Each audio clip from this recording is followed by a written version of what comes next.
حدیث 59 مصائب اور مشکلات گناہ کا کفارہ ہیں۔ ان عائشہ رضی اللہ عنہا زوج النبی صلی اللہ علیہ وسلم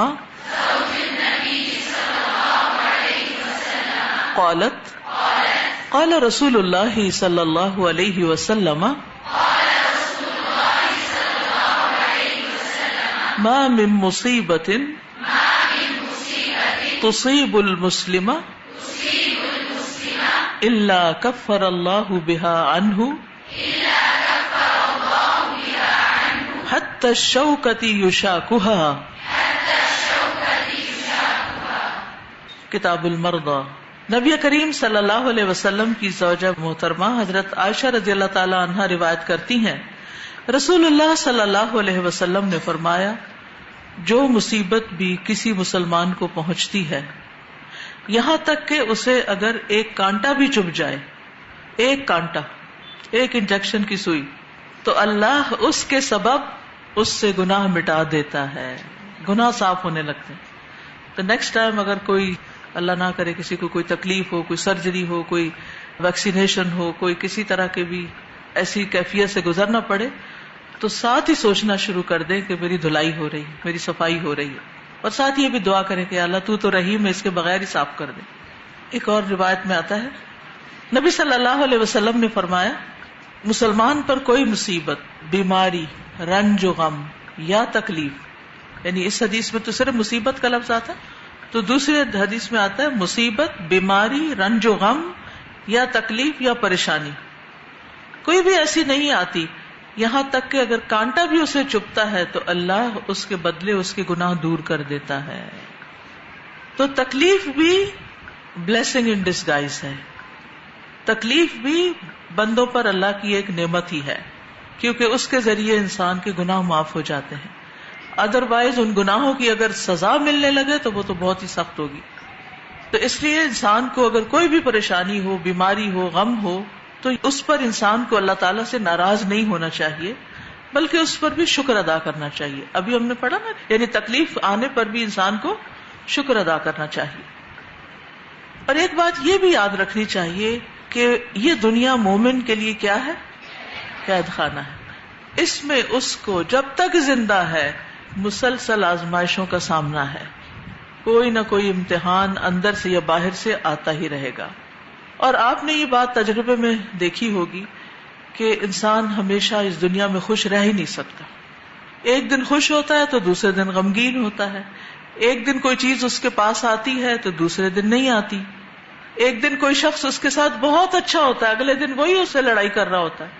اب مثلا نئی نئی شادی ہوتی ہے تو بڑے اچھے دن کچھ گزرتے ہیں، پھر وہی شوہر ہوتا ہے، وہی بیوی ہوتی ہے، ایک دوسرے لڑنا شروع کر دیتے ہیں۔ انسان اتنا حیران ہوتا ہے یہ کیا معاملہ ہے، ابھی تو اتنی محبتوں کا اظہار تھا اور ابھی ایسی ایسی لڑائیاں کہ اللہ مان والحفیظ۔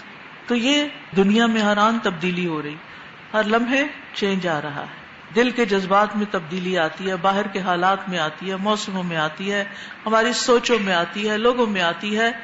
اس کو ایکسپٹ کر لینا چاہیے کہ دس از اے فیکٹ۔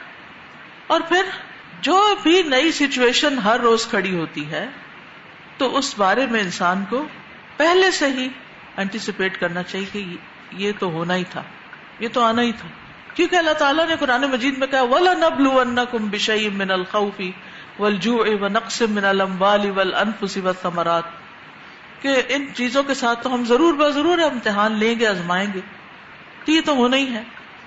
لیکن مومن کا معاملہ جو ہے ان آزمائشوں میں خیر والا ہوتا ہے، بھلائی والا ہوتا ہے، یعنی اگر وہ تکلیف پہ صبر کر لیتا ہے تو اس سے اس کے درجات بلند ہو جاتے ہیں، اور اگر کوئی خوشی پہنچتی ہے اور شکر ادا کرتا ہے تو اس سے بھی درجات بلند ہوتے ہیں۔ تو یاد رکھیے، مصائب کو برا بھلا نہ کہیں، مصائب کو برا نہ سمجھے، خواہ ایک کانٹا ہی کیوں نہ ہو، کیونکہ اس سے بھی فائدہ حاصل ہوتا ہے، تکلیفوں سے بھی فائدے حاصل ہوتے ہیں انسان کو۔ لیکن ہمارے ریئیکشنز دو طرح کے ہوتے ہیں، یا تو ہم مصیبت پر اجر و ثواب کی نیت کرتے ہیں، اور یا پر اس پہ دل تنگ ہوتا ہے اور ہم بس پریشانی کا اظہار کیے چلے جاتے ہیں۔ تو اگر تکلیف آئے، چاہے گرمی لگے، چاہے حبس ہو، چاہے نیند ہو، چاہے بھوک ہو، چاہے کچھ بھی ہو، کوئی بھی تکلیف جو آئے، تو اس پر کیا کرنا چاہیے؟ انسان کو فوراً سوچ لینا چاہیے میرے لیے اس پر اجر ہے. بعض اوقات ایسا ہوتا ہے نا کہ کانٹا ہوتا نہیں لیکن جسم میں ایسے کوئی چیز چپ سی جاتی ہے, تو فوراً کیا سوچو؟ پازیٹو تھنکنگ, میرے لیے اجر ہے, اس میں اجر ہے, یہ باعث اجر ہے, اس کا فائدہ ہی. اور پھر 2 فائدے ہوتے ہیں, ایک نہیں, ایک گناہ مٹتے ہیں, دوسرے نیکیوں میں اضافہ ہوتا ہے. اور دوسرا رویہ کیا ہوتا ہے کہ مصیبت آنے پر جزا فضا, دل تنگ, انسان منہ سے غلط باتیں نکالنا شروع کر دیتا ہے, دوسروں کو ستانا شروع کر دیتا ہے, گالی گلوچ بعض اوقات شروع کر دیتا ہے, نہ صبر کرتا ہے, نہ اجر کی نیت کرتا ہے. تو ایسی صورت میں وہ مصیبت تو نہیں ٹلتی لیکن اس کو ملتا کچھ بھی نہیں, ہاتھ پلے کچھ نہیں آتا. تو بہتر کیا ہے پھر؟ صبر ہی بہتر ہے, اجر کی توقع ہی بہتر ہے. تو مصیبتوں اور آزمائشوں میں بندے کے لیے انعامات ہوتے ہیں. بڑی خوبصورت حدیث ہے, من یرد اللہ بہ خیرا یصب منہ, اللہ جس کے ساتھ بھلائی کا ارادہ کرتا ہے اس کو مصیبت میں مبتلا کر دیتا ہے. اللہ اکبر. اللہ جس کے ساتھ بھلائی کا ارادہ کرتا ہے اس کو تکلیف میں ڈال دیتا ہے, کیونکہ تکلیف کے ذریعے انسان بار بار اللہ کی طرف پلٹتا ہے. خوشحالی میں انسان اللہ کی طرف اس طرح نہیں پلٹتا, خوشحالی میں انسان اللہ سے زیادہ تر غافل ہی ہوتا ہے, مستی میں آ جاتا ہے, ادھر ادھر کی باتوں میں مصروف ہو جاتا ہے. لیکن جب تکلیف آتی ہے تو تنہائی محسوس کرتا ہے, اور ہوتا بھی یہ جس پہ آتی ہے اسی کو زیادہ محسوس ہوتی ہے, اور وہ تنہائی انسان کو اللہ کی طرف راغب ہونے پہ مجبور کرتی ہے. پھر انسان یہ بھی سوچے کہ اللہ سبحانہ تعالیٰ نے کس بھلائی کا ارادہ کیا مجھ سے. انسان دعا بھی کر سکتا ہے کہ اللہ اس تکلیف سے جو مجھے سکھانا چاہتا ہے وہ میں سیکھ ہی جاؤں, اور وہ مجھے نظر آ جائے, اس کی حکمت مجھے سمجھ آ جائے. اور بعض اوقات یہ ہے کہ کچھ لوگوں کی زندگی میں ایک کے بعد ایک مسئلہ, ایک کے بعد ایک, چین آتا ہی نہیں. تو حدیث میں آتا ہے مومن مرد یا مومن عورت پر اس کے جسم کی طرف سے, اس کے مال کی طرف سے یا اولاد کی طرف سے مستقل پریشانیاں آتی رہتی ہیں, یہاں تک کہ جب وہ اللہ سے ملتا ہے تو اس کا ایک گناہ بھی باقی نہیں ہوتا, ایک بھی گناہ باقی نہیں ہوتا, صاف ستھرا ہو کے. اب دیکھیے کہ جب کسی سے ملاقات کی تیاری کرتے ہیں آپ تو کیا کرتے ہیں؟ صاف ستھرے ہوتے ہیں, نہاتے ہیں, دھوتے ہیں, اچھے کپڑے پہنتے ہیں اور صاف ستھرے ہو کے جاتے ہیں. تو کتنا خوش قسمت ہے وہ انسان جو صاف ستھرا ہو کے اللہ تعالیٰ سے ملاقات کرے, کہ اس کے ذمے ایک گناہ بھی باقی نہیں رہا. اس کا مطلب نہیں مصیبتیں مانگنا شروع کر دی, اس کا مطلب یہ ہے کہ مصیبتیں تو ویسے ہی آ جائیں گی, نہ بھی مانگیں گے تو اللہ تعالیٰ بچا کے ہی رکھے, عافیت میں ہی رکھے. لیکن چھوٹی مصیبت آئے یا بڑی آئے اس پہ صبر کرے. صبر کیسے؟ زبان سے شکوہ نہیں, جسم سے اضطراب نہیں, اور جزا فضا نہیں. پھر اسی طرح تکلیف پر صبر سے درجے بلند ہوتے ہیں, یعنی صرف صفائی نہیں ہوتی بلکہ ہائی رینکس پہ چلے جاتا ہے انسان. سنن نبی داؤد کی روایت ہے, رسول اللہ صلی اللہ علیہ وسلم نے فرمایا بے شک بندے کے لیے جب اللہ کے ہاں کوئی مقام اور مرتبہ مقدر ہو چکا ہوتا ہے اور وہ اپنے اعمال کی بنا پر اس تک نہیں پہنچ سکتا تو اللہ تعالیٰ اسے اس کے جسم یا اس کے مال یا اس کی اولاد کی طرف سے اس کی آزمائش کر لیتا ہے, تو وہ اس درجے پہ جا پہنچتا ہے. یعنی بعض اوقات ہماری نیکیاں اتنی نہیں ہوتی کہ ہمارے درجے بلند ہو سکیں. اور حقیقت ہے ہم سب اپنی نمازوں کا جائزہ لیں, ہے کوئی کوالٹی کی نماز کہ جس میں ہم کہیں یہ نماز تو واقعی ایسی نماز ہے کہ میں اللہ تعالیٰ کے سامنے پیش کر سکوں. لاکھ کوشش کے باوجود بھی وہ کوالٹی نہیں آتی. پھر اسی طرح باقی چیزوں میں بھی روزے رکھنے کا سوچتے رہتے ہیں, نفلی روزے رکھیں گے. رمضان میں خوب عہد کرتے ہیں روزے رکھنے تو کوئی مشکل کام ہی نہیں, دیکھنا تو صحیح اب تو میں سارا سال نفلی روزے رکھوں گی, اور وہ اگلے ہی مہینے میں شوال ہی کے رکھنے مشکل ہو جاتے ہیں. پھر قضاء روزے بھی لٹکتے رہتے ہیں. اسی طرح صدقہ خیرات. ہم کس چیز میں پورے ہیں کہ ہم کہیں کہ ہم نے بہت کچھ کر لیا؟ ہر چیز میں کمی ہے, ہر چیز میں کمی. تو پھر یہ اللہ کی رحمت ہوتی ہے کہ اللہ تعالیٰ اس کمی کو کسی مشکل میں ڈال کے پورا کر دیتا ہے. کبھی جسمانی تکلیف, کبھی باہر سے کسی انسان کی طرف سے تکلیف, یعنی کسی نہ کسی شکل میں تکلیف آ جاتی ہے.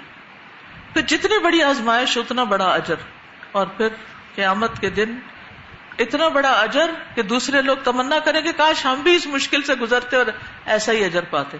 قرآن مجید میں بھی آتا ہے انما یوفی الصابرون اجرہم بغیر حساب, بے شک صبر کرنے والوں کو ان کا اجر بے حساب دیا جائے گا, یعنی وہ اس کو گن بھی نہ سکیں گے, انلمیٹڈ.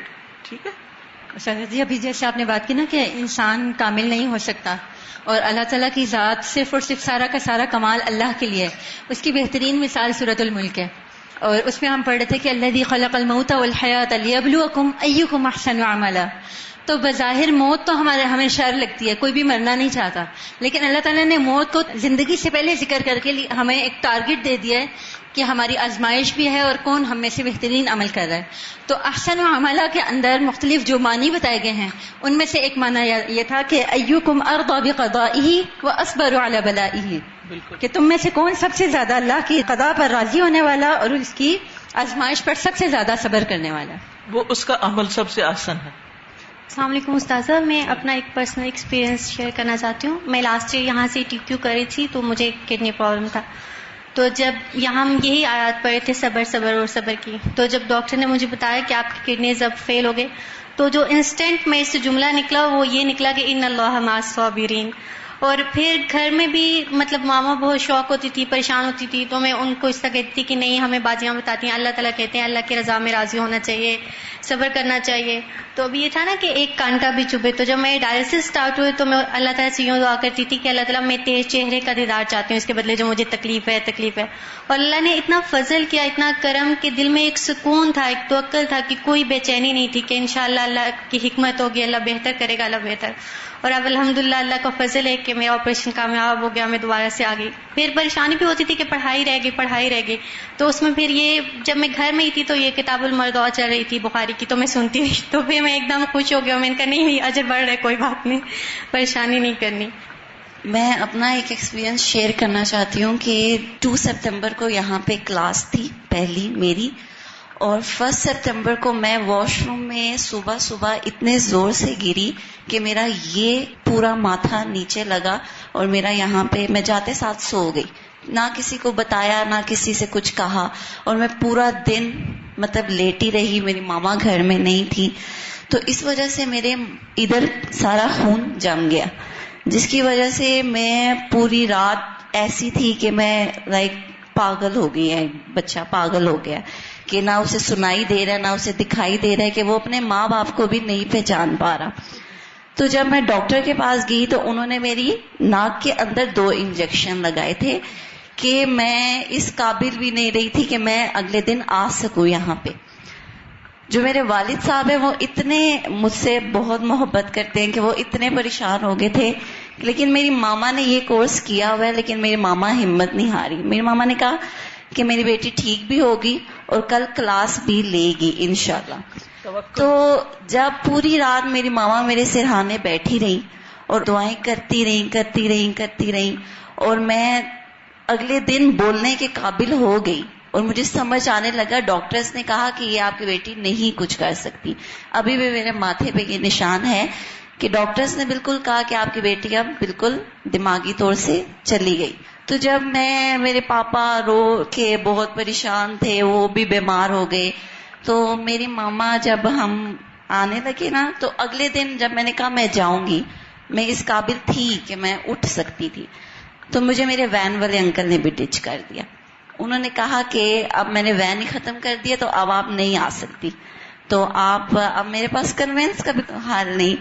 تو میری ماما نے کہا لاریب تمہارے اوپر اتنی بڑی آزمائش آئی ہے نا کہ تم سوچ بھی نہیں سکتی کہ اس کا اجر کتنا ہوگا تمہارے لیے. اور جب میں ادھر آئی تھی تو میرے سے پین پکڑنے نہیں ہو رہا تھا، اور آپ یقین کریں کہ میں نے 4 دن سے کچھ نہیں کھایا تھا. میری وامٹ کر کے میری یہ جگہ اتنی سوج گئی تھی. اور میں یہاں سے گئی اور میں نے کھانا بھی کھایا، میں نے ریسٹ بھی نہیں کیا، میں نے اپنے ٹیوشن والے بچے بھی پڑھائے، میں نے ہر کام کیا، میں نے اپنی اسائنمنٹس بھی کمپلیٹ کی، لیسن بھی، ٹائمنگز بھی کمپلیٹ کی. تو یہ میرے لیے زندگی کا سب سے بڑا ایکسپیرینس تھا کہ آپ کے اوپر جتنی بھی بڑی آزمائش آئے، اپنے اللہ کی رسی کو نا اتنی مضبوطی سے تھام لو اور اپنا ایمان اس طرح کر لو کہ آپ ہر راہ آسانی سے پار کر سکتے ہو. اور قرآن شفا ہے انشاءاللہ تعالیٰ، ساتھ ساتھ اور بھی ملے گی. السلام علیکم. میں ایک کوشچن پوچھنا چاہتی ہوں کہ صبر کی کیا کیا کنڈیشنز ہوتی ہیں، یعنی صبر کس حالت میں کرنا چاہیے؟ اگر کسی پہ ظلم ہو رہا ہے تو کیا اس پہ بھی صبر کر لینا چاہیے، چپ ہو جانا چاہیے؟ نہیں، اس پہ چیخنا چلانا نہیں چاہیے، آرام سے اپنا نقطہ نظر بیان کرنا چاہیے، ہیلپ لینی چاہیے ظالم کے خلاف، کسی ایسے شخص کی کہ جو اس ظالم کو پوچھ سکے، پکڑ سکے. فرسٹ سٹیپ تو یہ ہوتا ہے کہ انسان خود اس سے نپٹے، خود اس سے بات کرے. اگر وہ سمجھے کہ یہ نہیں سن رہا تو پھر کسی اور کی مدد لے. یعنی صبر کا یہ مطلب نہیں ہوتا کہ انسان سر نیچے کر کے اوپر سے ڈنڈے کھانا شروع کر دے. ظلم کو ریزسٹ کرنا ایک الگ چیز ہے, لیکن یہ ہے کہ صبر جن کنڈیشن میں ہے, اس میں بیماری ہے, تکلیف ہے. بیماری میں صبر کا مطلب یہ نہیں کہ آپ علاج نہ کریں. صبر یہ ہے کہ آپ تکلیف برداشت آسان طریقے سے کریں اور ساتھ ساتھ علاج کرتے رہیں. السلام علیکم استاذہ. میری ایک کزن ہے, اس کی آنکھیں اسکائی کلر کی ہیں, شروع سے بلائنڈ ہے. تو فیملی میں یہ تھا کہ سارے جو چھوٹے کزنس تھے وہ اسے تانگ کرتے تھے. مطلب کھانا کھا رہی ہوتی تھی تو اس کے آگے سے برتن اٹھا لیتے تھے, لیکن اس نے کبھی مائنڈ نہیں کیا. اس نے ہمیشہ اسمائل پاس کی, اور اسے پتا چل جاتا تھا کہ انہوں نے میرے آگے سے برتن اٹھایا ہے, اور وہ کہتی بھی تھی. اور فیملی میں چاچو وغیرہ سب آ کے پوچھتے تھے نا, بتاؤ میں کون ہوں, تو ان کا نام بھی بتا دیتی تھی. اور ماشاءاللہ اس نے قرآن مجید بھی حفظ کر لیا, اور قاری سدیس صاحب کو سنتی تھی اور ان کو سن کے پڑھتی تھی, اور پھر مجھے بھی سناتی تھی. پھر ہم دونوں نے اس طرح حفظ کر لیا. اس کے ساتھ اس کی کمپنی کی وجہ سے میں نے بھی حفظ کر لیا. اور اس نے کبھی نہیں کہا اللہ تعالیٰ کی, کبھی اس نے نہیں کہا کہ میں خوش نہیں ہوں. ہمیشہ اس نے خوشی کا اظہار کیا, اور ابھی بھی آپ کے لیکچرز بھی بہت شوق سے سنتی ہے. ایسے لوگ ہمارے لیے مثال ہیں کہ اتنی بڑی تکلیف کے باوجود ان کی زبان سے کوئی ایسی بات نہ نکلے, اور ہمارے پاس ہزاروں نعمتیں ہوتے ہوئے چھوٹی چھوٹی بات کو ہم اپنے اوپر سوار کر لیتے ہیں. السلام علیکم استاذہ. جب صبر کی بات ہو رہی ہے تو میرے لیے ہمیشہ رول ماڈل حضرت ایوب علیہ السلام کا صبر رہا ہے. تو مجھے یاد نہیں ہے, لیکن مجھے بہت پہلے میری ماما نے ان کا قصہ سنایا کہ وہ ان کا صبر جو ہے, صبر ایوب بہت مشہور ہے. اور جب ان کے جسم پہ کیڑے پڑ گئے تھے تو وہ اپنے جسم سے جو کیڑا گر جاتا تھا اس کو اٹھا کے واپس رکھتے تھے, اور کہتے تھے کہ تمہیں کیوں میں اس رزق سے منع کروں جو رزق تمہارے لیے اللہ تعالیٰ نے رکھا ہے. اور جو ان کی دعا ہے وہ بھی بہت اچھی ہے. تو میرے لیے ہمیشہ زندگی میں جب بھی کوئی پرابلم ہو یا کوئی بیماری ہو تو مجھے یہ ہوتا ہے کہ میری جو تکلیف ہے وہ حضرت ایوب علیہ السلام جتنی تکلیف تو نہیں ہے. جب وہ اس پہ صبر کر سکتے ہیں تو ہم بھی اتنی تکلیف پہ صبر کر سکتے ہیں. بالکل. اور سب سے زیادہ صبر انسان کو علم کے راستے پہ کرنا پڑتا ہے. تو جن لوگوں کا نیا کورس شروع ہوا ہے ان سب کو یہ بات پلے باندھ لینی چاہیے کہ اس راستے کی ہر مشکل پر صبر کرتے ہوئے اپنا کورس پورا کرنا, ہمت نہیں ہارنی, نہ لوگوں کی باتوں کو مائنڈ کرنا ہے, نہ ہی گرمی سردی کے اوپر پریشان ہونا ہے, نہ ہی سبق کے مشکل اور زیادہ اور ٹیسٹ کے اوپر نیچے ہونے کو محسوس کرنا ہے, بلکہ اس کو ایکسپٹ کر لینا ہے کہ یہ تو ہونا ہی تھا اور اس پر اجر ہی اجر ہے. ایک ایک آیت پڑھنے پر, ایک ایک حرف پڑھنے پر 10 نیکیاں ہیں, تو یہ گھر بیٹھ کے تو نہیں ملتی نا. ٹھیک ہے. استاذہ پہلی حدیث کے حوالے سے کہ جب بھی ہم کسی کو ڈانٹتے ہیں نا تو ہم لوگ کہتے ہیں اللہ تعالیٰ تمہیں پکڑیں گے. مطلب ہم ان کو ہمیشہ الجبار والی صفت بتاتے ہیں, کبھی الودود والی صفت نہیں بتاتے. اور صبر میں یہ کہ آپ کے ماحول سے بہت زیادہ فرق پڑتا ہے. ڈیتھ اسپیکٹ سے ہوتا ہے کہ کوئی صبر کر بھی رہا تو لوگ کہتے ہیں اس کو دکھ ہی نہیں ہوا. مطلب یعنی کہ ایک ماحول, مطلب آپ کو دوسروں کو اس طرح کا انوائرمنٹ پرووائڈ کرنا چاہیے کہ وہ اپنے صبر کو مطلب قائم رکھ سکیں. صحیح, اس کو اپریشیٹ کرنا چاہیے بجائے اس کے کہ ہم دوسرے کو ڈسکریج کریں, صبر کرنے پہ ڈسکریج کریں. جی السلام علیکم. وعلیکم السلام. میں سحر گیلانی. ہم لوگ ایبٹآباد سے آئے تھے 3 ماہ پہلے. ہمارا ڈرائیور تھا, اس کو ہم لوگوں نے بولا ہمیں الوداع لے کے جاؤ. 3 ماہ پہلے ہمیں پتہ چلا تھا, تو ہم لوگ پورا دن الوداع ڈھونڈتے رہے, ہمیں کچھ پتہ نہیں چلا الوداع کدھر ہے. وہ ڈرائیور گاؤں کا تھا, تو میری امی, میری 3 سسٹر, ہم سب لوگ آئے تھے. پھر میں نے بولا اب میں جاؤں گی, کدھر جاؤں گی میں, ہم لوگ اتنے دور سے آئے ہیں. تو ہم لوگوں کو الوداع نہیں ملا. پھر 2 ماہ بعد ہمیں الوداع کی ایک باجی ملی ہے, وہ پھر ہمارے ساتھ ادھر آئی ہیں. تو پھر میں نے میرا انٹرویو وغیرہ ہوئے, ٹیسٹ, میں ادھر آئی ہوں تو میں نے اتنا شکر کیا. میں نے اپنی امی کو بولا امی ہمیں الوداع مل گئے, پہلے ہمیں پتہ نہیں تھا. تو اس دن ہم لوگ اتنا گھومے ہیں, پھر الوداع میں آئے ہیں. پھر اب ہاسٹل میں رہے, ہماری باجیوں نے ہمیں اتنے اچھے سے ویلکم کیا, کبھی زندگی میں کسی ٹیچر نے ہمیں ایسے ویلکم نہیں کیا تھا. الحمدللہ. ہماری ہاسٹل کی باجیاں سب باجیوں کو رسول اللہ صلی اللہ علیہ وسلم کی وصیت ہے کہ جب نئے طالب علم آئے تو ان کو مرحبا کہا جائے. ٹھیک ہے. جزاکم اللہ خیرا کثیرا. سبحانک اللہم و بحمدک, اشہد ان لا الہ الا انت, استغفرک و اتوب الیک. السلام علیکم و رحمۃ اللہ وبرکاتہ.